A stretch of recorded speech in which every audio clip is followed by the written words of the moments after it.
The quest for Trululu, an epistemic adventure.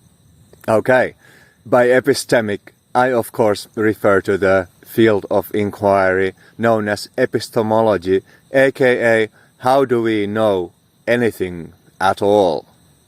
If we are seeking for truth, we cannot simply feel that it is true or conclude hastily it must be true so therefore it is true. We must be methodical. We must have a foundation for our evaluation of true and false, what is and what is not. Then to cover the classic approaches. First of all, empirical observation. You look at things, whether by your eyes or with the help of an instrument. It appears to be so, and therefore it is so. But what if your senses are defective? What if your instruments are not well calibrated? Then it is not so. Second in line, reason. This is this and that is that, and therefore it follows that such and such. But do you actually have all the considerations mapped to begin with? And do you have them in their appropriate relations, in their due hierarchies and ontologies? Do you actually iterate the logic, your pure reason, correctly? If not, then it is not so. It simply is a plausible opinion. Beyond that, analytical reason invariably also applied to the outcomes of our observation, if we are to make any sense of that data, is subject to our cognitive bias, to our distortions. It often happens that we hold particular strong views. We have a bias, whether due to how our identity is rooted or how our education conditioned us. All of that functions as a distorting lens, as a selective filter that compromises the outcomes of our analytical process. Therefore, our senses and our instruments are defective and our reason is deficient. What shall we do next? We shall simply defer to the standard authority. Ipse dixit, he said so, and therefore let it be so. But what if he was also wrong, speaking from his high and mighty throne? Both in classical philosophy, it was so in Aristotelian world, and so it is in the world of belief and dogmatic philosophies. So let us rise beyond the standard authority, even the divine revelation, so-called, as documented or as claimed, because that too is so very subject to our biased interpretation.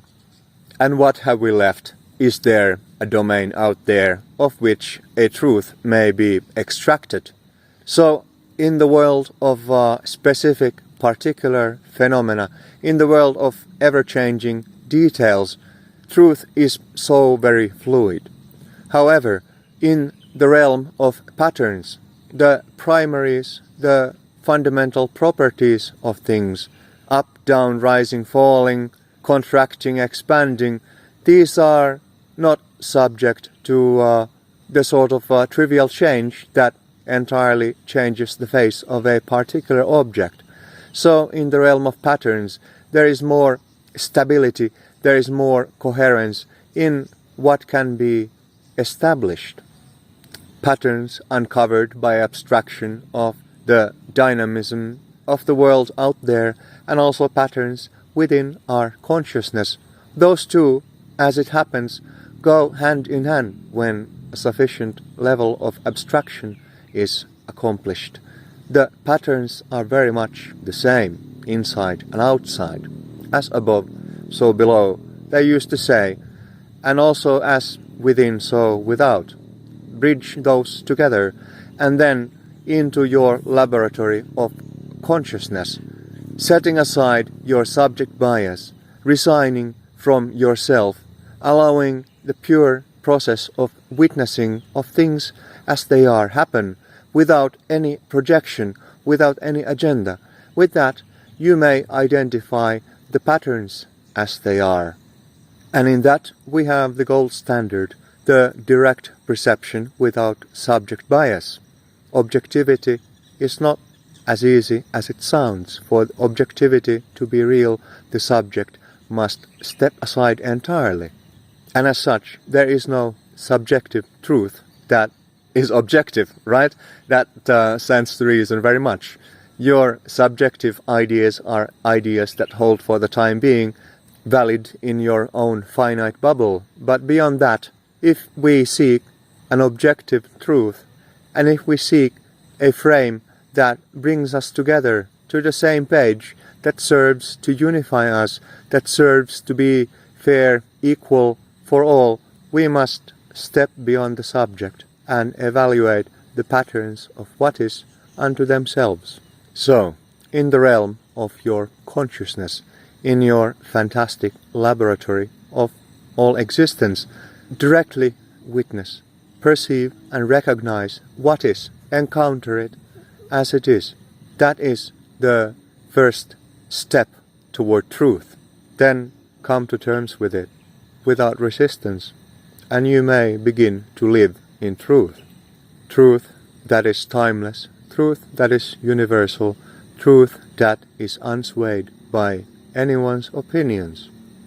So, beyond perception, with finite and convoluting instruments, beyond reason compromised by cognitive bias, beyond reference to authorities, into a direct experience of not the particular details, but of the patterns, pattern observation, metacognition, and in there to the actuality of all that is inside and outside, there we may find truth. And those truths, may they also serve as the basis of our process of reasoning.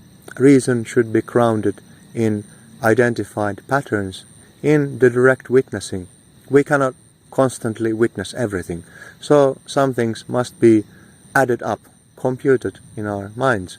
But when the patterns themselves, the variables in our experience, are valid, then they lend themselves to effortless and fairly reliable rendering of what might be and what should be, what is to be expected and what was. Into the past we see, into the future we see, and of the present we recognize clearly what is. Boldly then onward, breaking from the dungeon of your subject shell in a quest for Trululu, the truth and the becoming of truth from all things. We'll meet on the other side when all the clutter has fallen, when hallucinations have faded. Farewell.